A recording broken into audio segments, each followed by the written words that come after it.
Bonjour et bienvenue. Je m'appelle Sophie Lemaître et avec le podcast Sophie au pays des possibles, je vous emmène à la rencontre de femmes et d'hommes aux parcours et horizons différents. Leur point commun ? Combattre la corruption et l'évasion fiscale pour un monde meilleur, plus juste et plus éthique. Parce qu'il ne s'agit pas uniquement de rêver d'un autre monde et parce qu'il est possible de changer les choses, rejoignez-moi au pays des possibles. Pas de nouvel épisode pour ce mois de décembre. En revanche, je vous propose d'écouter et de réécouter l'épisode que j'ai enregistré avec Ketakandriana Rafitoson, qui est directrice exécutive de Transparency International Madagascar, épisode que nous avions enregistré l'année dernière en 2021. Pourquoi je vous propose la rediffusion de cet épisode ? Eh bien parce que le 23 novembre, Kay a été auditionnée par la police. Cette audition fait suite à une plainte qui a été déposée à son encontre suite à l'enquête et au travail que Transparency International Madagascar a mené sur la filière litchi à Madagascar et qui a révélé des pratiques opaques au sein de la filière litchi. Kay est accusée de dénonciation abusive et diffamatoire. L'objectif de cette plainte est clairement une tentative de l'intimider et de dissuader tous les défenseurs des droits humains et toutes les personnes qui luttent contre la corruption à Madagascar d'agir. La rediffusion de cet épisode avec Kay est pour moi une manière de soutenir Kay dans son combat ainsi que toute l'équipe de Transparency International à Madagascar. Et si vous le pouvez, diffusez autour de vous cet épisode afin que d'autres puissent connaître le parcours de Kay et de son équipe. Je vous souhaite de très belles fêtes de fin d'année et on se retrouve au mois de janvier pour un nouvel épisode. À bientôt! Bonjour Ketakandriana Rafitoson, je suis ravie de t'accueillir dans le podcast, sois la bienvenue. Tu es directrice exécutive depuis 2018 de la branche nationale de Transparency International à Madagascar et tu es également chercheur en sciences politiques. Outre ces deux casquettes, tu es une ardente défenseur des droits humains et tu es impliquée dans de nombreux mouvements sociaux à Madagascar. Et si je ne me trompe pas, tu es une figure connue à Madagascar pour tes engagements et actions. Alors avant de revenir sur ton parcours et d'en savoir davantage sur toi, est-ce que tu pourrais nous présenter brièvement Madagascar ? Bien sûr, bonjour à tous, bonjour Sophie. Donc Madagascar, c'est l'une des plus grandes îles du monde et pourtant peu de personnes connaissent cette merveilleuse île qui se situe dans l'océan Indien. À vol d'oiseau, on est à peu près à 400 km de la côte de l'Afrique. Beaucoup de gens nous connaissent à travers le film d'animation Madagascar, produit par le studio DreamWorks, je crois.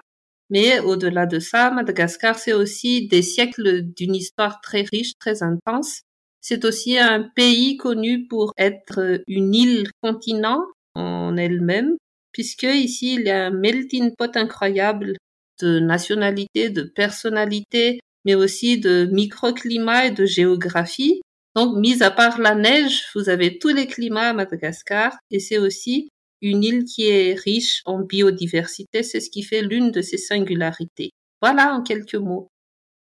Merci beaucoup. Moi, j'ai eu la chance de venir une seule fois à Madagascar et c'était à la capitale. J'ai entendu dire qu'il y avait de magnifiques paysages, donc j'espère qu'un jour, j'aurai l'opportunité de revenir et d'en voir un peu plus du pays et pas juste la capitale. Donc, je le disais, tu travailles pour Transparency International Madagascar. Tu travailles sur les sujets de corruption, lutte contre la corruption. J'aimerais bien savoir comment, en fait, tu en es arrivé à t'engager sur ces sujets. Alors, tu me disais dans notre appel préparatoire que tu étais née un 9 décembre, qui est la journée internationale de lutte contre la corruption. Donc, déjà, peut-être que c'était ton destin de travailler sur ces sujets. Mais vraiment, comment est-ce que tu es arrivé à travailler sur ça ? J'ai étudié chez les jésuites. Ça, c'est une singularité aussi qui peut-être a forgé mon caractère et mon amour pour la justice sociale parce que très tôt au niveau du collège, j'ai commencé à m'engager dans la vie associative et on avait fondé avec quelques copains un petit magazine qui s'appelait Niaïv. C'était au collège Saint-Michel en Parpé à l'époque. Nous étions en classe de première et franchement, ça n'intéressait pas grand monde quoi. Tu vois, quand tu as 14-15 ans, on ne veut pas parler politique, on ne veut pas parler démocratie, alors que nous, cette bande de copains-là, c'était vraiment ce qui nous intéressait. Nous avons continué une fois que nous avons franchi l'étape du baccalauréat, nous avons rejoint l'Université catholique de Madagascar Et on a aussi créé avec d'autres un magazine qui s'appelle Ecopolis et qui existe toujours jusqu'à maintenant, abordant et approfondissant encore une fois les questions d'actualité politique. Peut-être que ce sens de l'engagement pour la justice, pour la démocratie, m'a mené petit à petit vers la lutte contre la corruption. Moi, à un moment, quand j'ai fini mes études, j'avais rejoint le corps de la magistrature. J'ai fini major du concours national de la magistrature pour l'ordre administratif et ça a fait très plaisir à ma maman. Mais une fois que j'étais dans le bain, que j'ai découvert comment ça fonctionnait, qu'il y avait des pressions partout et aussi de la corruption, j'ai décidé de démissionner. Et puis voilà, ça avait étonné tout le monde, quoi, mais ça ne collait pas avec mes valeurs. Et fondamentalement, même si j'avais étudié le droit et la science politique et que mon destin semblait tout tracé, justement, je voulais revenir à quelque chose de plus authentique qui collait un peu plus à mes valeurs. Donc, j'avais travaillé pendant une dizaine d'années dans le secteur électricité, un secteur passionnant, mais malheureusement gangréné par l'immobilisme et la corruption aussi, que j'ai fini par quitter en 2018. Et puis, en même temps, au long de toutes ces années, j'ai continué mes études aussi dans divers domaines, dont les droits humains, la population et le développement et tout ça. Et en parallèle, j'ai mené aussi mes engagements, mes combats dans la société civile malgache. Le combat pour la démocratie, surtout pour l'empowerment des jeunes et des femmes, mais aussi surtout pour une certaine intégrité politique. Et donc en 2018, quand j'ai quitté mon emploi au sein de l'Office de régulation de l'électricité où j'étais directeur de la législation, eh bien, il y a eu un petit flottement, mais alors que je cherchais un travail, cette annonce, ou plutôt cet appel m'est tombé dessus. L'un des membres de TI à Madagascar m'avait envoyé un message sur LinkedIn, où je n'ai pratiquement jamais, en me disant, est-ce que ça vous intéresserait de postuler comme directrice exécutive de TI? Moi, je me dis, mon Dieu, est-ce que je saurais faire ça puisque jusqu'à maintenant, mon engagement, je l'ai toujours fait bénévolement au sein de la société civile. Donc là, ça allait devenir mon travail. Mais j'ai sauté le pas et j'en suis très fière parce que maintenant, j'allie, je dirais, l'utile à l'agréable. Et je me suis rendu compte que la corruption, en fait, elle mine tous les combats que j'ai pu mener jusqu'à maintenant. Parce que tant qu'il y a de la corruption, les droits humains ne seront jamais pleinement réalisés. Il n'y aura pas d'intégrité politique, il n'y aura pas de développement, etc. Donc, la corruption, c'est vraiment le mal qu'il faut tuer. Et comme tu l'as dit, Sophie, je suis née un 9 décembre et peut-être que ce chemin était tout tracé au final. Merci beaucoup. Et justement, ça nous permet de faire une belle transition avec Transparency International Madagascar. Dans l'épisode 1 du podcast que j'ai eu avec Sarah Brimboeuf, elle nous a présenté en fait le mouvement Transparency International. Donc, elle nous expliquait le travail s'articule autour de la corruption publique et la corruption privée. Mais chaque chapitre ou chaque branche nationale détermine ses priorités et actions. Et donc justement, depuis 2018 que tu es à la tête de Transparency International Madagascar, quelles sont les thématiques prioritaires sur lesquelles vous travaillez et comment est-ce que vous faites aussi pour opérer dans un contexte qui peut parfois être sensible, complexe et peut-être aussi un peu instable? Transparency International Initiative Madagascar, c'est une association de droit malgache qui porte donc le label TI et qui est une section officielle du mouvement global TI depuis l'année 2002. Mais la création de l'association elle-même remonte à 2000, donc nous avons célébré ses 20 ans l'année dernière. On travaille sur une multitude de thématiques que je regrouperai peut-être en 4 grands programmes aujourd'hui. Il y a d'abord les secteurs sociaux, donc lutte contre la corruption dans les secteurs sociaux, qui sont le secteur de la santé et celui de l'éducation principalement. Ce sont des secteurs auxquels on ne pense pas souvent quand on dit anticorruption et pourtant, les études qu'on a menées démontrent que il y a bel et bien de la corruption, mais que c'est juste que les gens n'osent pas en parler ouvertement par peur de représailles. Il y a ensuite le programme de lutte contre la corruption dans le domaine des ressources naturelles. Comme je l'avais dit précédemment, Madagascar est très riche en ressources naturelles de toutes sortes. Il y a par exemple la pêche, les mines, l'agriculture, La forêt, on peut considérer aussi la terre comme une ressource naturelle. Donc le domaine foncier, c'est l'un des domaines les plus corrompus à Madagascar. D'où l'importance de notre engagement sur le sujet. Un autre secteur sur lequel on travaille aussi, c'est le suivi de la transparence dans le domaine des finances publiques.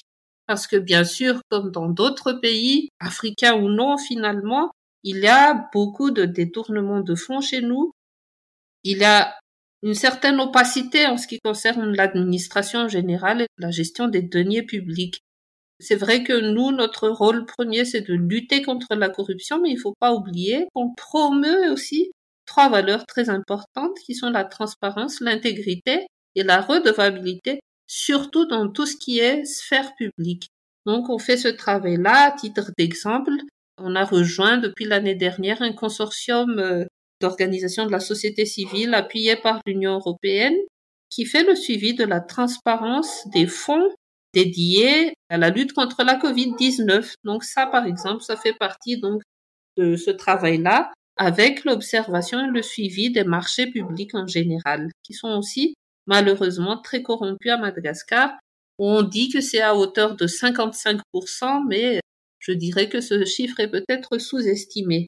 Et enfin, le 4e volet sur lequel on travaille, c'est l'intégrité politique. Donc c'est un domaine qui fait partie des priorités du mouvement TI à l'international. Quand on dit intégrité politique, ça inclut bien sûr tout ce qui concerne le financement électoral, le financement des partis politiques, mais ça inclut aussi les rôles et le devoir de redevabilité des élus. Et ça, c'est quelque chose qui est assez nouveau à Madagascar, on n'en parle pas trop. Je le dis souvent, il y a un mot en malgache qui signifie redevabilité, mais ce mot-là, il n'existait pas dans notre vocabulaire auparavant. Il a été créé par l'Académie malgache quand le mot redevabilité est devenu, entre guillemets, à la mode. Ça fait un peu bizarre, mais peut-être que dans notre culture, il n'y a pas de culture de redevabilité. Donc, c'est un défi que nous prenons avec d'autres organisations de la société civile, parce que sans redevabilité, il n'y a pas d'intégrité politique. Alors, comment on fait pour mener toutes ces actions de front? On applique 3 sortes d'outils ou de stratégies aussi, je dirais. On fait beaucoup de recherche-action parce que pour crédibiliser notre lutte et pour attirer aussi l'attention du public, on cherche à produire des données fiables, à quantifier la corruption pour que ça parle d'un coup, du premier coup d'œil au public qu'on vise, c'est-à-dire les citoyens bien sûr, mais aussi les décideurs, les partenaires techniques et financiers, bref, tous les acteurs de la société. Et donc on produit beaucoup de recherches sur toutes les thématiques que j'ai citées auparavant, qui sont disponibles d'ailleurs sur notre site web. Et puis, à part la recherche-action, nous menons aussi des actions de plaidoyer. Parce que dans les recherches, dans les études que nous faisons, on produit beaucoup de recommandations, mais ces recommandations-là ne doivent pas rester dormantes. Il faut chercher à les concrétiser. On ne peut pas prétendre à les concrétiser seul, mais on cherche des alliés pour le faire. Et pour cela, on s'allie bien sûr à d'autres organisations de la société civile. On cherche à convaincre aussi les autorités publiques d'engager des réformes anticorruption pour concrétiser nos recommandations.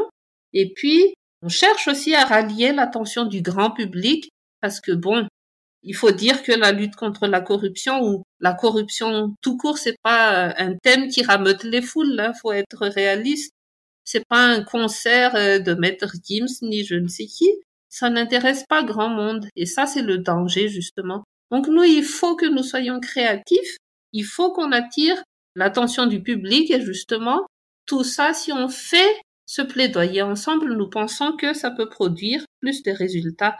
Et un dernier outil dont on est très fier aujourd'hui, c'est l'existence de notre réseau de journalisme d'investigation qui s'appelle Malina, qui a été lancé vers la fin de 2018 et qui regroupe des journalistes d'investigation professionnels qui travaillent donc avec nous pour produire des articles d'investigation de qualité qui cherchent surtout à mettre en lumière la grande corruption.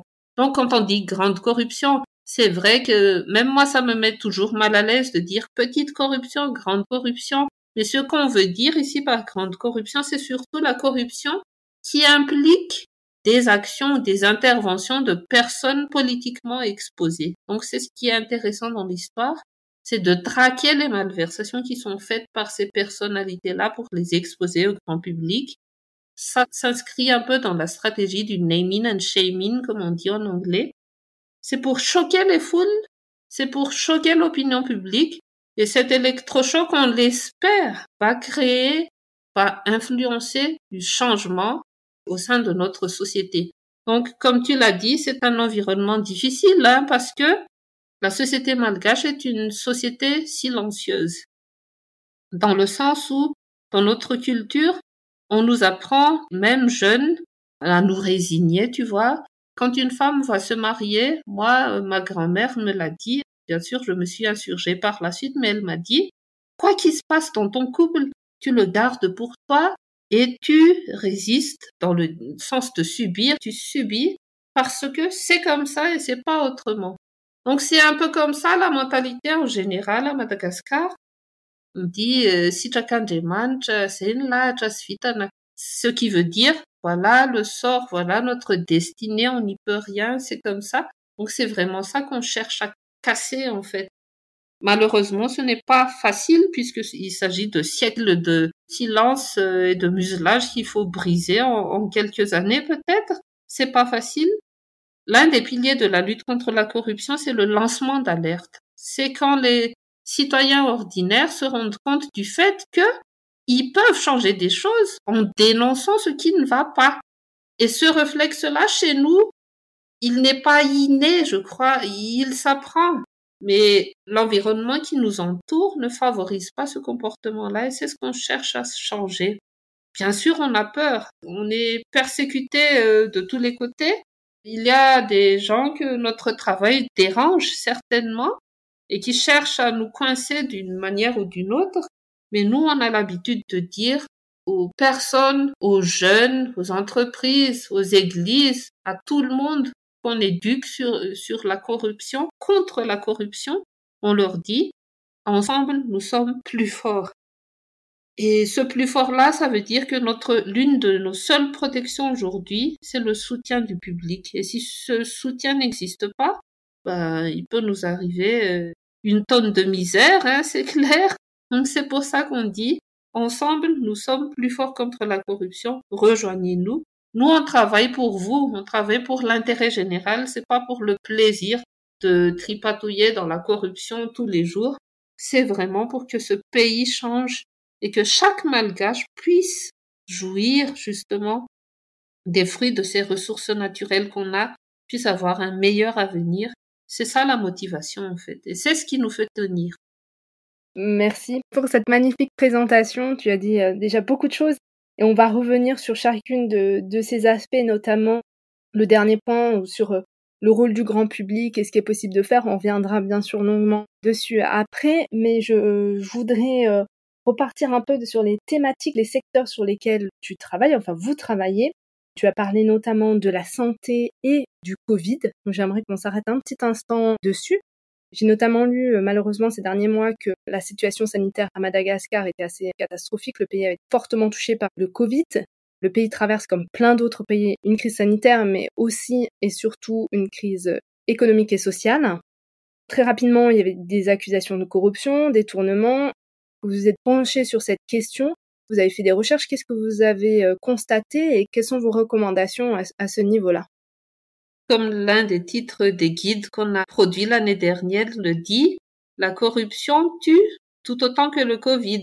La corruption, c'est même pire que le Covid, on va dire.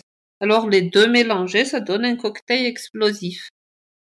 L'année dernière, quand le Covid est venu ici à Madagascar, le pays a rassemblé un certain montant d'aide internationale parce qu'il y a les bailleurs de fonds traditionnels, entre guillemets, qui sont basés ici depuis longtemps.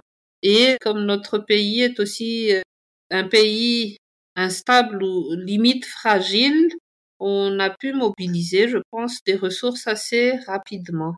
Le fait est que l'utilisation de ces ressources-là n'a été rendue publique qu'à partir du mois de novembre, je dirais. C'est là que le ministère de l'économie et des finances a commencé, sous la pression des partenaires techniques et financiers, notamment du FMI, mais aussi sous la pression de la société civile qui, il faut le dire, avait semblé gagner en respect au sein de cette crise-là.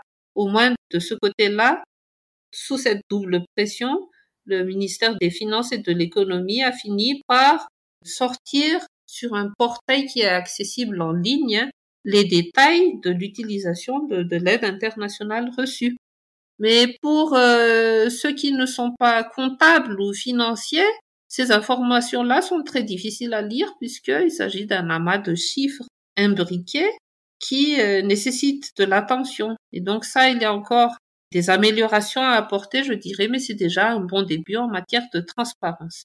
Maintenant, en termes de corruption, de trafic d'influence, etc., on a eu certains cas de grande corruption, comme je l'ai mentionné tout à l'heure, notamment une affaire qui avait impliqué le ministre de l'Intérieur et de la décentralisation de l'époque et de sa femme dans une affaire de fourniture de matériel informatique pour le quartier général du CCO, le Centre de commandement opérationnel anti-Covid-19. Donc c'est une longue histoire. Je vous conseille de taper sur Internet Affaire des écrans plats Madagascar et vous verrez tous les détails. Ça, c'est une affaire. Il y avait aussi l'autre affaire des bonbons sucettes du ministère de l'Éducation nationale qui a permis le détournement de milliards d'arias. Tout ça tiré sur les aides qu'on a reçues.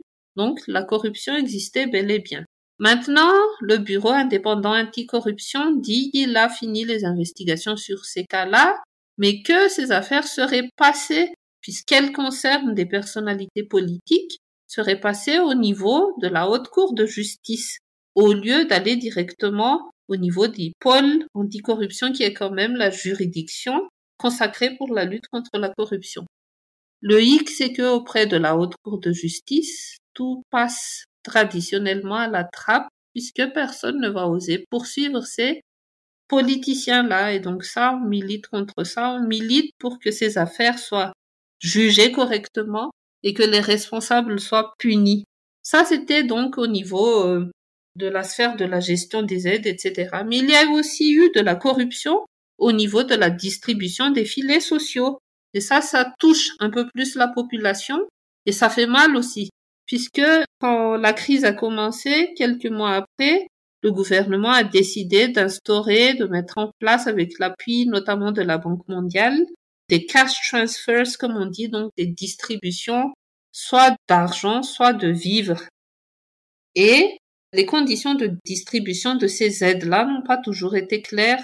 Au début, du moins, par la suite, ça s'est clairement et nettement amélioré. Mais au début, c'était le cafouillage total. Et dans les Fuktan, ce sont peut-être l'équivalent de petits villages.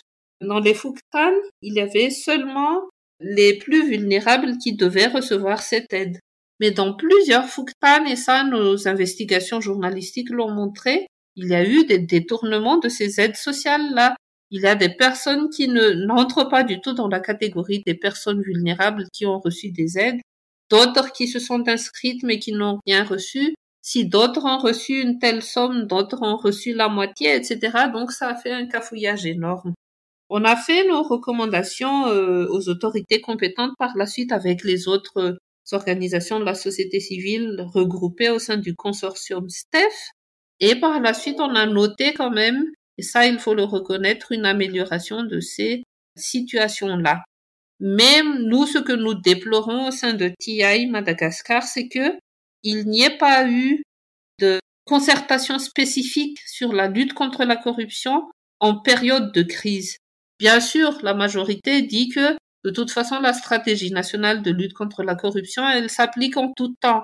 Mais nous, on sait très bien que les périodes de crise, que ce soit des crises politiques ou des crises sanitaires comme celle-ci, exacerbent les risques de corruption et de malversation. Donc, il faut mieux se préparer, il faut anticiper et préparer les réponses à ces manifestations de corruption-là. Et à l'époque, l'année dernière, nous avions interviewé les acteurs du système anticorruption, donc le Bianco, le Samifin, le PAC. Il y a aussi le CSI, le Comité pour la sauvegarde de l'intégrité.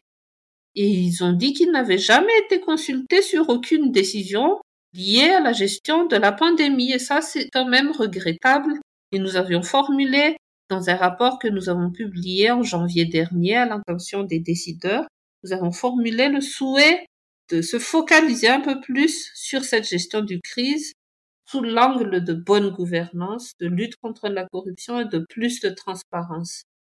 On continue aujourd'hui de regarder ce qui se passe. Et puis, pour terminer sur ce sujet-là, nous avons aussi demandé aux partenaires techniques et financiers d'arrêter de juste ouvrir le robinet, mais aussi d'exiger et de mettre en pratique des conditionnalités claires, des exigences en matière de transparence et de suivi de l'utilisation de cette aide publique internationale du gouvernement malgache, parce que malheureusement pour l'instant ce sont toujours ceux qui tiennent le cordon de la bourse qui ont le plus d'influence sur les décideurs, c'est pas encore la société civile ni les citoyens. Donc on continue de leur dire qu'ils jouent un rôle important dans la promotion de la bonne gouvernance à Madagascar et qu'ils doivent surveiller le gouvernement de près. Ta réponse quand tu démarres en disant « la corruption tue et tue peut-être plus que le Covid », c'est très marquant et c'est très vrai pour beaucoup. La corruption ne fait pas de victimes, etc. Mais là, j'ai l'impression qu'avec le Covid, on se rend compte vraiment de l'impact qui est lié aux pratiques de corruption. Alors, ce qui est bien, c'est de voir que suite à vos enquêtes, il y a des changements et on va espérer que on continue le travail que vous faites et d'autres font avec vous. Ça va continuer à changer, mais surtout aussi que, et je suis d'accord, les partenaires techniques et financiers, alors pour celles et ceux qui nous écoutent, ce sont ce qu'on appelle des bailleurs, des agences de coopération et de développement, donc par exemple comme la Banque mondiale, l'Agence française de développement, l'Agence de coopération allemande, etc., qui peuvent apporter des fonds. Donc c'est important que eux aussi s'emparent de cette question et qui demandent des comptes sur les fonds qu'ils apportent, surtout que ces fonds-là, ce sont des fonds publics en fait. L'argent des partenaires techniques et financiers, c'est de l'argent public aussi. Alors pour changer un petit peu de sujet, pour parler d'un autre secteur sur lequel vous travaillez, eh bien je voudrais qu'on parle des ressources naturelles. Tu me diras si je me trompe, mais j'ai bien l'impression qu'à Madagascar, s'il y a bien un secteur qui ne connaît pas la crise, c'est celui des ressources naturelles. Tu l'as dit, Madagascar possède de nombreuses ressources. Tu as parlé des forêts, de l'or, des pierres précieuses, de la pêche. J'ai vu que Madagascar avait pas mal de terres rares qui sont notamment utilisées pour les nouvelles technologies.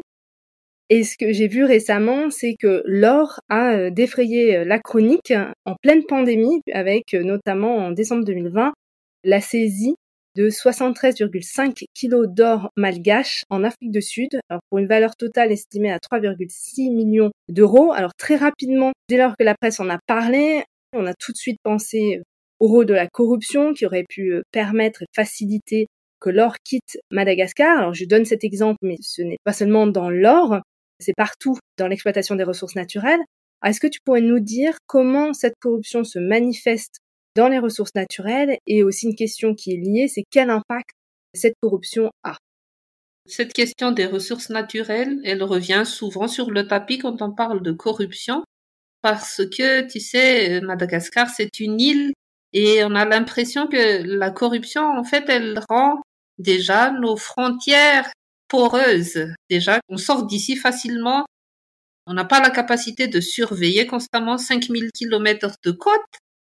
On a un seul aéroport international, non deux, avec celui de Nouspe, qui a une liaison directe avec l'Italie, donc deux portes d'entrée à l'international. Là, il y a une police des frontières qui est censée faire son travail, il y a les douanes et tout ça. Mais tu entends encore beaucoup de ces histoires-là, comme cette saisie de 73 kilos d'or qui s'est faite à Johannesburg. Et tu te demandes, mais qu'est-ce qu'ils font? Mais comment est-ce que c'est possible? Et là, justement, dans le cas de ce trafic d'or-là, puisqu'il s'agit bien de trafic d'or facilité par la corruption à tous les niveaux, ce sont des rouages qu'on huile avec de l'argent, tout simplement. Là, ce qui était le plus étonnant, si on observe la presse, c'est que dès le lendemain de l'incident, tout le monde s'est dit « Non, c'est pas de notre faute, c'est de la leur ». Tous les responsables de la chaîne qui devaient contrôler ce circuit-là se sont dédits et ont dit « Non, on n'est pas responsable ». Alors, qui est responsable au final? Ça, peut-être qu'on ne le saura jamais. Mais on a de forts soupçons sur le fait que ces malfaiteurs-là bénéficiaient d'une protection politique en haut lieu. Une telle cargaison d'or ne peut pas quitter le pays sans que quelqu'un n'ait été au courant. C'est aussi bête que ça. Et c'est pas un cas isolé. On a eu le cas de milliers de tortues saisies ailleurs. Vous connaissez certainement l'histoire des bois de rose qui arrivent jusqu'à Singapour. Cette question-là, elle n'est pas encore réglée aujourd'hui. C'est une véritable hémorragie, quoi. Et la source de cette hémorragie-là, ou plutôt l'effet accélérateur, c'est la corruption. La corruption à tous les niveaux. Parce que les trafiquants, les malfaiteurs, arrosent, entre guillemets, chaque maillon de la chaîne, chaque levier, chaque échelon. Et ces gens-là, les policiers, les gendarmes qui sont impliqués dans ces chaînes, attendent leur part du gâteau tout simplement, sans penser aux conséquences justement que ces trafics en tout genre ont sur leurs compatriotes, sur le pays, sur l'économie, sur l'avenir, sur la biodiversité, sur tout ça. Donc c'est vraiment de l'égoïsme pur, je dirais. Et ça, c'est tout un problème. Alors, c'est quoi la manifestation de la corruption? Ça dépend du secteur. Récemment, on avait réalisé, par exemple, une étude sur la corruption dans les chaînes de valeur, poivre, girofle, café et vanille. Ces cultures sont censées être porteuses pour l'économie malgache, mais on découvre que si la vanille, par exemple, se vend à un prix d'or sur les marchés mondiaux, ici, le petit planteur, il gagne à peine de quoi assurer sa survie avec sa famille. Bien sûr, il y a le boom de la collecte où ils peuvent gagner beaucoup d'argent. Enfin, beaucoup, c'est relatif parce que si tu gagnes, je dirais 100 € ici, c'est beaucoup d'argent traduit en arrière puisque 1 € aujourd'hui équivaut à peu près à 4500 arrière. Si quelqu'un gagne 100 € en une journée, vous faites le calcul, ça fait beaucoup d'argent pour nous. Mais si au lieu de gagner 1000 €, par exemple, on gagne 100 €, on voit qu'il y a quand même une disparité. Et ces 900 €-là, ils sont empêchés par quelqu'un quelque part, par les intermédiaires corrompus. Dans le cas de la vanille, par exemple, il y a le fait que ces fluctuations du prix sur le marché mondial, doublées avec la spéculation aussi et les agissements des trafiquants en tout genre, font en sorte que ça encourage le vol de vanille sur pied. La vanille n'est encore même pas mature pour être cueillie qu'elle est volée sur pied. Et ça détruit les efforts des petits planteurs et ça compromet toute leur année de production. En fait, ça, ce sont des drames humains qui se passent chez nous.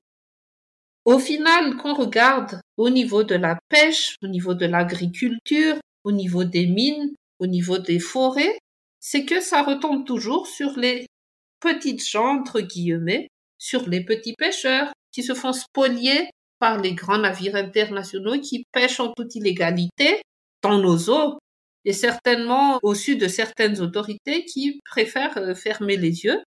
Les petits pêcheurs sont victimes, les petits planteurs de vanille sont victimes de grands réseaux qui exportent vers Rungis en France ou ailleurs. C'est le cas des crabes, par exemple, ici à Madagascar. On suppose que d'ici quelques années, on ne mangera plus de crabes puisque les Chinois auront tout pris. Et ces Chinois, ça a été prouvé par nos investigations, ils graissent la patte de qui de droit au niveau du gouvernement. Tu vois, toutes ces dimensions de la corruption-là, on n'y pense pas assez, mais ça a un impact direct sur notre vie au quotidien. Et ça hypothèque nos ressources. Les ressources ne sont pas éternelles. Si, par exemple, une plante peut se renouveler, etc., on veut bien, mais si on commence à détruire l'environnement en général et qu'il a tous ces trafics, moi je me dis qu'un jour tout ça va disparaître, que cette fois-là on n'aura plus que nos yeux pour pleurer. Mais il faut stopper l'hémorragie de la corruption dès maintenant parce que c'est ce qui freine les efforts de développement durable que certaines autorités publiques, mais certains organismes de la société civile aussi essayent de faire. Parlant de la vanille, des crabes, etc., moi ça me fait penser en fait à nos biens de consommation. J'adore la glace à la vanille et quand on regarde, c'est la glace à la vanille de Madagascar. Et là je me dis, mais en fait, nous en tant que consommateurs ou les pays consommateurs, on a aussi un rôle à jouer en se posant la question, d'où vient la vanille? Est-ce que elle a fait l'objet d'un trafic, etc. Pareil pour le crabe ou pour d'autres ressources. Se poser ces questions-là aussi pour peut-être aider à échanger les choses, ou en tout cas au moins avoir conscience que quand on consomme certains biens, certains produits qui peuvent venir, on parlait de Madagascar, mais ça s'applique aussi à d'autres pays, de se poser la question, ok, ce que je consomme, est-ce que ça peut être lié à la corruption? Est-ce que ça peut être lié à des violations des droits humains ou à une pollution environnementale? Donc c'est bien de voir aussi qu'en fait on est tous concernés par ça et qu'on devrait tous aussi avoir un rôle à jouer. Quand tu parlais de la corruption, je me demandais comment est-ce elle était faite. Est-ce que tu pourrais nous en dire un petit peu plus là-dessus? La corruption, c'est un fléau à multiples visages, hein, ça on le sait. Et si on parle de Madagascar, par exemple, il y a la loi 2016-020 sur la corruption qui définit plus d'une trentaine de typologies de corruption, si on peut dire. Donc les manifestations, elles évoluent. La corruption, c'est quelque chose de vivant. Ça évolue avec notre propre existence. Ça s'adapte à l'évolution de la technologie, par exemple, à l'évolution aussi des mœurs et des coutumes. Et il faut éviter de penser que la corruption a juste un côté monétaire. Il y a aussi tout l'aspect échange de services qui entre dans le domaine de la corruption et assimilé. On parle beaucoup de trafic d'influence, par exemple. Ça, c'est quelque chose de courant ici chez nous. Je prends un exemple. Les concours administratifs sont souvent corrompus. Quand moi, par exemple, j'avais passé le concours de la magistrature, c'était tout autre chose. Il fallait bosser, et c'était ceux qui bossaient qui gagnaient. Mais aujourd'hui, c'est le monde à l'envers et ça fait un peu peur. Et donc, ces concours administratifs-là, par exemple, sont une mine de trafic d'influence qui est une forme de corruption. Donc, comment ça se passe? Il y a quelqu'un de haut placé quelque part qui appelle le responsable et dit moi, je voudrais bien placer ma fille ou mon fils à tel poste. Est-ce que tu peux m'arranger ça moyennant finance ou moyennant un autre service du même acabit? Donc c'est ça le trafic d'influence, c'est de contourner aussi les règles en usant de ses connaissances dans le terme relationnel bien sûr. Mais il n'y a pas que ça, il y a toute une forme de corruption politique aussi qui se pratique chez nous par exemple. Une corruption politique qui se manifeste surtout pendant les élections, et ça on n'en parle pas beaucoup. Corruption électorale aussi par l'achat des voix par exemple. Quand on regarde, je ne sais pas si vous suivez l'actualité de Madagascar, mais imaginez par exemple qu'en 2018, lors des dernières élections présidentielles, on avait 36 candidats. Déjà, rien que ce seul chiffre, ça donne le tournis tellement c'est ridicule. Donc 36 candidats en lice, et je dirais 5 ou 6 grosses pointures qui se divisent finalement l'électorat. Le reste donc aura fait tout ça pour rien. Et c'est surtout chez nous, ce sont toujours ceux qui ont le plus de moyens qui gagnent les élections. Ce ne sont pas ceux qui ont des idées, ce sont ceux qui ont le plus de moyens. Et ça a trait avec la corruption électorale et la corruption politique. Et c'est lié aussi au manque de culture démocratique de la population et aussi lié à la pauvreté, justement parce que lors des campagnes électorales, c'est celui qui aura distribué le plus de t-shirts, le plus de vivres, fait le plus de concerts avec des artistes célèbres. Donc, tout ça, c'est dans l'entertainment, c'est dans le loisir, dans le matu vu, dans le show-off. Voilà comment se joue notre démocratie, entre guillemets. Démocratie de façade, je dirais. Mais tout ça aussi c'est une forme de corruption. Et la protection politique, c'est l'une des formes de corruption qui se pratique le plus à Madagascar. Comment ça se passe? Voilà, un trafiquant a été attrapé quelque part qui voulait, je sais pas, envoyer un conteneur de tortues protégées quelque part en Afrique. Il s'est fait attraper, mais même si c'est en flagrant délit, souvent, vous verrez que cette personne sera libre dans 2 jours, dans 1 semaine ou max 1 mois. Et elle va recommencer. Pourquoi? Parce qu'elle a des proches, elle a des relations haut placées au niveau du système judiciaire, au niveau du Parlement peut-être, ou peut-être même au niveau du gouvernement, qui à chaque fois qu'elle aura des ennuis vont venir à son secours. Et ce sont donc ces échanges malsains de services Et cette protection politique-là qui favorise l'impunité, c'est ça aussi la corruption à Madagascar. Et justement, j'ai vu qu'il y aurait normalement des élections présidentielles en 2023, donc c'est dans un peu moins de 2 ans. Je sais que vous travaillez donc sur le financement des partis politiques, l'opacité des financements. Quel est ton regard par rapport à ça et qu'est-ce qu'on peut faire pour les 2 prochaines années? Oui, c'est vrai que nous sommes à un tournant crucial dans notre combat pour plus de transparence, moins d'opacité et plus d'intégrité aussi au niveau politique, parce que s'il faut agir, c'est maintenant ou jamais pour engager des réformes législatives en rapport avec les élections et le financement des partis. C'est quelque chose de crucial parce que, comme je l'ai dit précédemment, chez nous, l'argent achète presque tout et il faut vraiment couper court à cette pratique-là.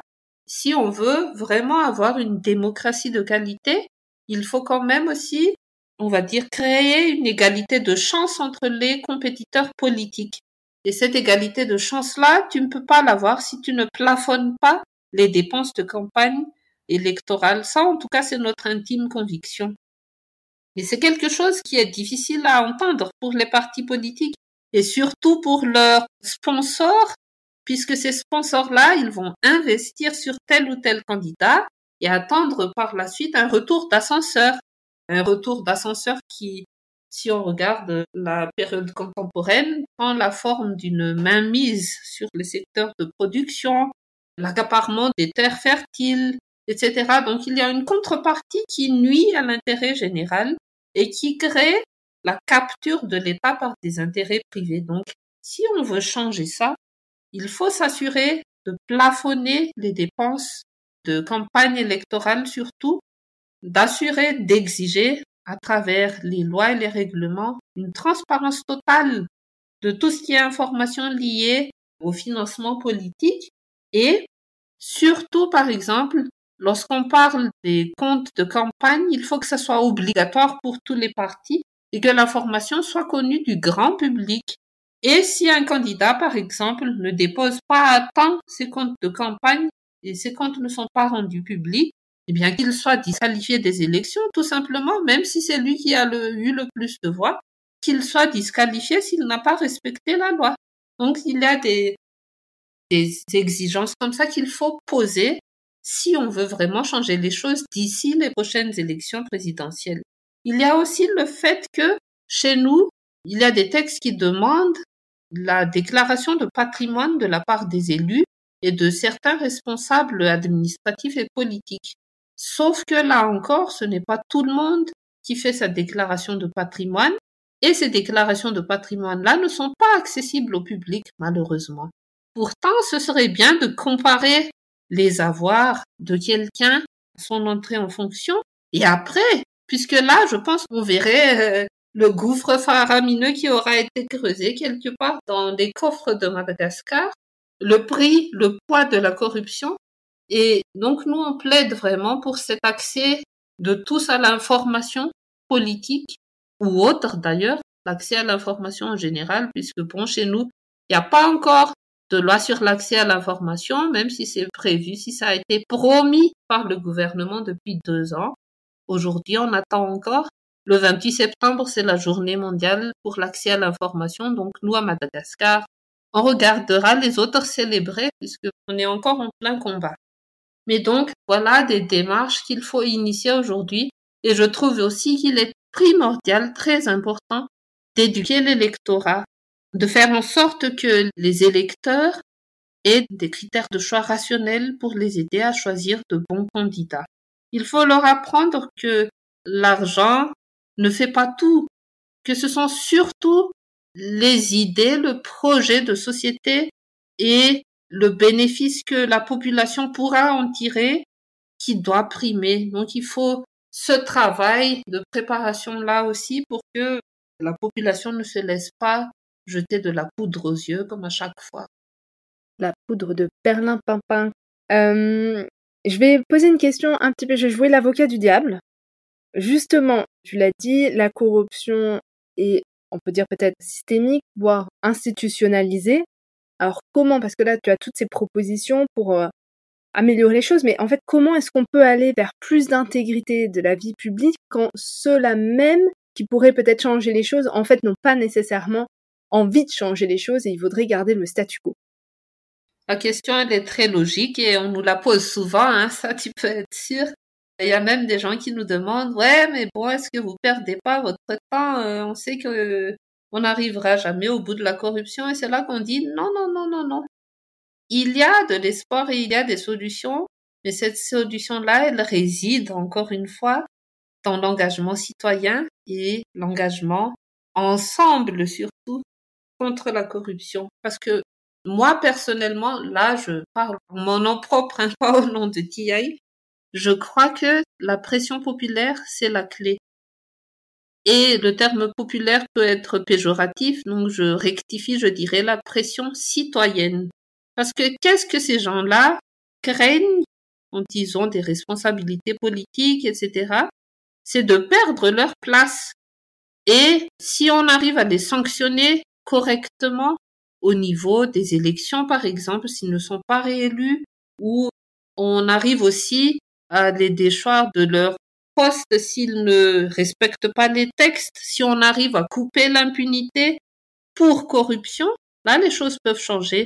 Et ça, je peux le dire, les langues se délient petit à petit à Madagascar. Les choses et les pratiques changent petit à petit parce que je vois depuis la création de notre réseau de journalistes d'investigation, comme je l'ai dit, vers la fin 2018, on reçoit de plus en plus de lancements d'alerte aujourd'hui.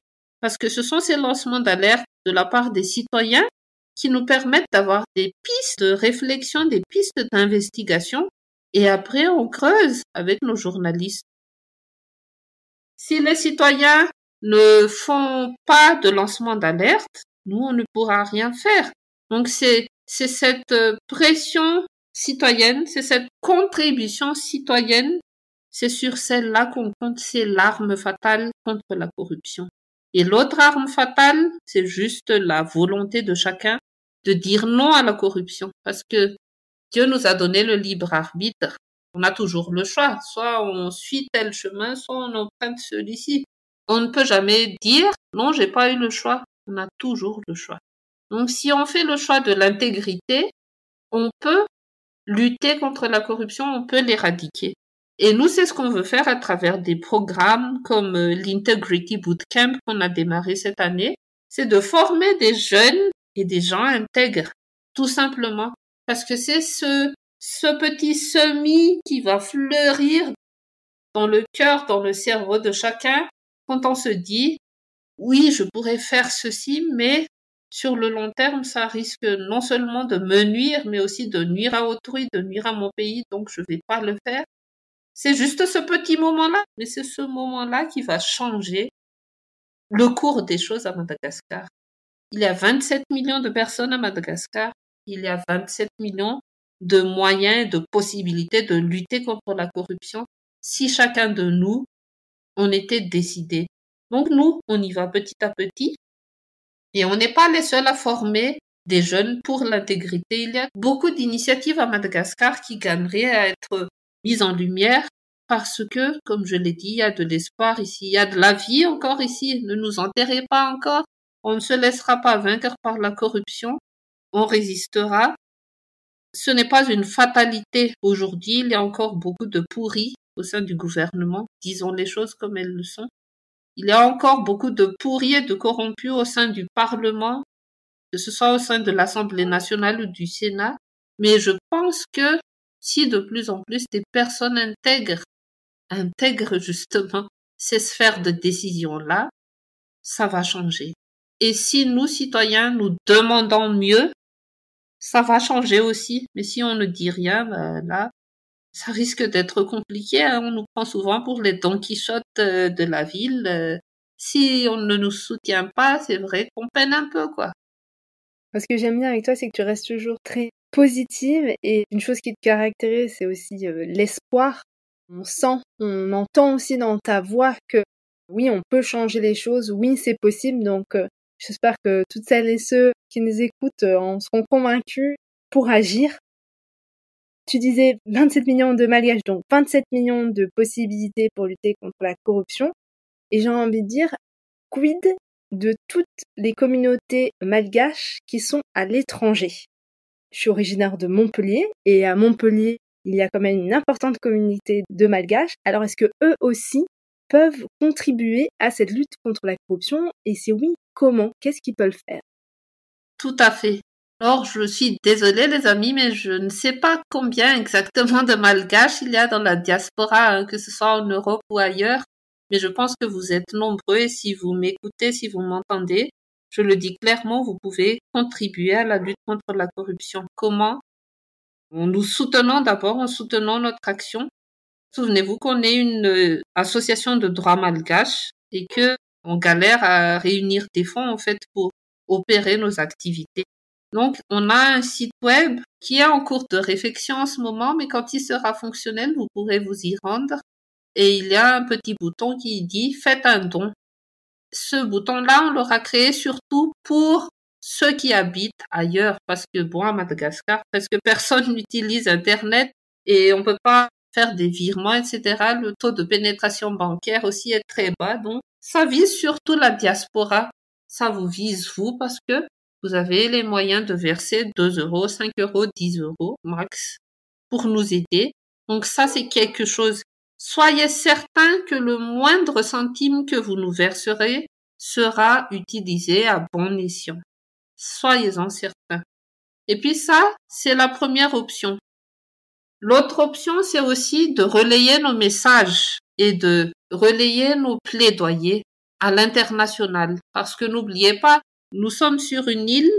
Malheureusement, cette île-là, elle n'attire pas toujours l'attention du monde, loin de là. Donc, on a besoin de vos relais pour faire du tam-tam autour des scandales qui se passent ici en termes de malversation, de mauvaise gestion publique, de corruption, etc. Relayez ces messages auprès de votre entourage ou que vous soyez pas seulement en France, mais aussi ailleurs. Partout dans le monde, vous pouvez faire du bruit pour Madagascar, autour de Madagascar. J'avais discuté à un moment avec quelqu'un qui travaille pour la Banque mondiale qui m'a dit oui, mais tu sais, Madagascar, ça n'a aucun intérêt pour les pays riches. Bien sûr, il y a des ressources naturelles, etc. Mais c'est pas aussi dramatique qu'en Haïti, par exemple, ou ailleurs. Et là, j'ai dit, mais qu'est-ce qu'il faudrait donc? Est-ce qu'il faudrait qu'il y ait un séisme de magnitude 7 ici aussi, ou je sais pas, pour que ce pays intéresse enfin quelqu'un? Et puis après ça, je me suis dit, mais après tout, intéressons-nous d'abord à notre pays et comme ça, les autres s'intéresseront d'eux-mêmes à notre pays. Donc vous, malgaches d'ailleurs, aidez-nous, malgaches d'ici. Si on établissait une connexion entre nous, si on voyait comment vous pourriez nous aider, vous, par exemple, peut-être qu'il y a quelque part des spécialistes de l'intégrité qui m'écoutent, des spécialistes de la lutte contre la corruption dans le domaine de l'environnement qui m'écoutent. On a besoin de votre expertise. Et même si on peut communiquer de façon virtuelle, c'est à la mode aujourd'hui avec le télétravail, on fait un petit zoom, vous faites un renforcement de capacité pour notre équipe, pour nos sympathisants, etc. C'est déjà une contribution aussi. La contribution, elle n'est pas toujours monétaire. Ça peut être du support intellectuel, support en termes de plaidoyer, support en nature aussi si vous avez des livres que vous voulez distribuer, des livres de lutte contre la corruption, je sais pas, des choses. Envoyez-les nous, faites-nous signe. Et puis, je dirais, la dernière option, c'est juste de penser à Madagascar et d'agir pour Madagascar là où vous travaillez. Même si vous ne revenez pas souvent ici, n'oubliez pas que pour nous malgaches, ce lien entre notre pays et nous-mêmes, il est sacré et je dirais que le cordon ombilical est extensible à l'infini, que même si vous êtes à l'autre bout de la terre, vous restez malgache et vous êtes redevable envers votre pays. Donc n'oubliez pas ce petit grand pays qui est le nôtre. Dénoncez la corruption vous aussi si vous connaissez des cas de corruption. Et nous, on a des pistes d'investigation qui viennent de l'étranger, justement. Si vous connaissez des cas de corruption, si vous avez des preuves de grande corruption, même à l'étranger, faites-nous signe. Parce que nous, on peut travailler avec les autres sections de TI dans le monde pour faire ces investigations-là. On les attrapera. Ne vous en faites pas. C'était un message puissant. Et je pense que c'est une bonne façon, en tout cas, pour arriver vers la fin de cet épisode. Est-ce que tu aurais une œuvre à nous recommander, un film, un livre ou autre en lien avec la thématique? Donc, je ne sais pas si vous le connaissez, mais on a un activiste religieux formidable ici qui s'appelle le Père Pedro. Et le Père Pedro, il s'engage pour les défavorisés depuis plus d'une trentaine d'années. Il a écrit un super livre qui s'appelle Insurgez-vous. Il l'a écrit avec Pierre Lunel. Ça a été édité en 2017, si je ne m'abuse. Et c'est un formidable cri du cœur pour moi. Ceux qui ne connaissent pas Madagascar et qui veulent en savoir plus peuvent lire ce livre et le découvrir à travers les yeux du Père Pedro. Et en l'espace de quelques pages, vous découvrirez la détresse qui caractérise ce pays, mais aussi l'espoir infini qui caractérise aussi les Malgaches, parce que le Père Pedro, il a bâti une montagne d'espoir sur un monticule d'ordures, si je puis dire. C'est comme ça. C'est pour réveiller les consciences, c'est pour dire que tout est encore possible à Madagascar, c'est aussi pour dénoncer ce qui ne va pas, mais un grand élan du cœur, un grand appel à solidarité, donc je vous le conseille. Encore une fois, ça s'appelle Insurgez-vous. Merci. Et de toute manière, je mets toutes les références que tu as pu citer, donc le livre. Je mettrai le lien sur la page de l'épisode sur le site internet du podcast. Tu as parlé de différentes affaires, de rapports. Je mettrai bien sûr le lien. J'ai vu que vous étiez très actifs sur Facebook. Donc, je mettrai aussi le lien de la page Facebook de Transparency International. Donc, celles et ceux qui nous écoutent pourront continuer à suivre, à s'informer sur cette thématique et peut-être à prendre contact avec toi et ton équipe pour continuer à changer les choses. En tout cas, à nouveau, un grand merci. C'était passionnant. Moi, j'en ressors requinquée. C'est sûr, on va y arriver. Donc, vraiment, un grand merci pour cet échange et pour ton temps. Je t'en prie, Sophie. Merci de m'avoir donné cette super opportunité. Et puis, ciao, coucou et à la prochaine à tous ceux qui nous écoutent. J'espère que cet épisode vous a plu. Toutes les références mentionnées dans l'épisode et bien plus encore sont à retrouver sur la page internet dédiée à l'épisode sur le site internet du podcast sophieaupaysdespossibles.com. Abonnez-vous au podcast et partagez-le avec vos amis, votre famille ou encore vos collègues. Et pour celles et ceux qui écoutent le podcast sur Apple Podcast, laissez un avis 5 étoiles. Cela permettra à d'autres de découvrir le podcast et de nous rejoindre au pays des possibles. Si vous le souhaitez, vous pouvez me contacter et me proposer des invités. L'adresse est dans la description de l'épisode. Je vous dis à bientôt!